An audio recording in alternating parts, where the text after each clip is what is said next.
تو آگے فرمایا اتأمرون الناس بالبر، کہ کیا تم لوگوں کو حکم کرتے ہو نیکی کا، وتنسون انفسکم، اور خود کو بھول جاتے ہو، وانتم تتلون الکتاب، حالانکہ تم کتاب بھی پڑھتے ہو۔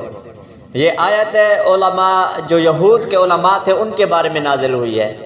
وہ اپنے کچھ علماء ان کے اس طرح کے تھے جنہوں نے، جو تورات کے عالم تھے، انجیل کے عالم تھے، زبور کے عالم تھے، انہوں نے پڑھا ہوا تھا کہ آخر میں ایک نبی نے آنا ہے، اور ساری جو نشانیاں ہیں انہوں نے پڑھی ہوئی تھی۔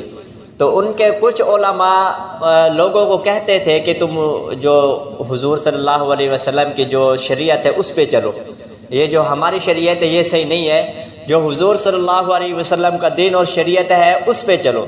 لیکن خود عمل نہیں کرتے تھے، خود آپ صلی اللہ علیہ وسلم کو ماننے کے لیے تیار نہیں تھے، لیکن اپنے لوگوں کو وہاں بھیجتے تھے کہ کامیابی جو ہے اسی دین میں ہے، اسی شریعت میں ہے۔ تو خود کیوں نہیں آیا کرتے تھے؟ کیونکہ خود پھنسے ہوئے تھے۔ اگر اب وہ ادھر آتے ہیں، ان کی جو عزت ہے، جو انہوں نے اپنی جگہ بنی ہوئی ہے، جو ان کو مال مل رہا ہوتا ہے، تو وہ سارا ختم ہوتا ہے۔ اس وجہ سے دوسرے لوگوں کو تو وہ بھیجتے تھے کہ وہاں جاؤ، وہ نبی حق ہے، ان کی کتاب حق ہے، قرآن حق ہے، شریعت ان کی حق ہے، لیکن خود نہیں آتے تھے۔ اس لیے اللہ نے فرمایا تأمرون الناس، کہ تم لوگوں کو حکم کرتے ہو بالبر، نیکی کا، وتنسون انفسکم، اور خود اس پہ تم عمل نہیں کرتے، وانتم تتلون الکتاب، اور تم حالانکہ تم نے کتاب میں پڑھا ہوا ہے۔ مثال مطلب کہ کتاب میں تم نے یہ دیکھا ہوا ہے کہ وہ دین حق ہے، شریعت حق ہے، قرآن حق ہے، تو حالانکہ تم نے قرآن میں پڑھا ہوا ہے، افلا تعقلون، کیا تم عقل نہیں رکھتے؟ تو یہ آیت مسلمانوں کے لیے بھی ہے، صرف علماء یہود کے لیے بھی نہیں ہے، یہ مسلمانوں کے لیے بھی ہے۔ جو لوگ دوسروں کو تو کہتے ہیں نماز پڑھا کرو، دوسروں کو کہتے ہیں نیکی کیا کرو، دوسروں کو کہتے ہیں کہ یہ برا کام ہے تم یہ نہ کرو، لیکن خود کرتے ہیں۔ خود دوسروں کو حکم دیتے ہیں بھی نماز پڑھ لو، لیکن خود نماز نہیں پڑھتے۔ دوسروں کو کہتے ہیں کہ روزہ رکھو، خود روزہ نہیں رکھتے۔ عام طور پہ ہمارے رمضان شریف میں پروگرام آتے ہیں چینلوں پہ، رمضان پروگرام، کوئی کسی نام کے، کوئی کسی نام کے، پورا سال وہ جو ہے گناہوں کے کام میں لگے رہتے ہیں، کنجر خانے میں، لیکن رمضان شریف میں آ کے جو ہے دین پھیلانا شروع کر دیتے ہیں۔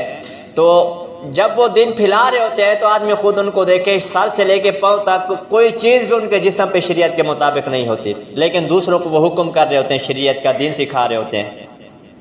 تو ایک مرتبہ ایک آدمی آیا استاد جی کے پاس کہ میں نا اکثر پریشان رہ جاتا ہوں، اور کوئی ایسا عمل بتائیں کہ میں جو میرے کام اٹکے ہوتے ہیں، وہ جو بھی کام کرتا ہوں وہ اٹک جاتا ہے۔ کوئی رشتہ آتا ہے تو کچھ دن کے بعد وہ ختم ہو جاتا ہے، کوئی نوکری کی امید ہوتی ہے، کچھ دن کے بعد وہ ختم ہو جاتی ہے، پریشان رہتا ہوں، کوئی ہمیں ایسا عمل بتائیں، وظیفہ بتائیں کہ میری یہ پریشانی ختم ہو جائے۔ تو استاد جی نے کہا کہ گھر جا کے شیشے میں دیکھنا، سر سے لے کر پاؤں تک تیرے جسم پہ کوئی شریعت کے مطابق کوئی چیز ہے؟ تو ہم اپنے آپ کو نہیں دیکھتے کہ سر سے لے کے پاؤں تک ہمارے شریعت کے مطابق جسم ہے یا نہیں ہے، پھر کہتے ہیں ہم پریشان ہیں، یہ ہے وہ ہے، کوئی عمل بتائیں، کوئی وظیفہ بتائیں۔ جب ہم اپنے آپ کو شریعت کے مطابق اپنے جسم کو ڈھال لیں گے، انشاءاللہ ہماری پریشانیاں بھی ختم ہو جائیں گی۔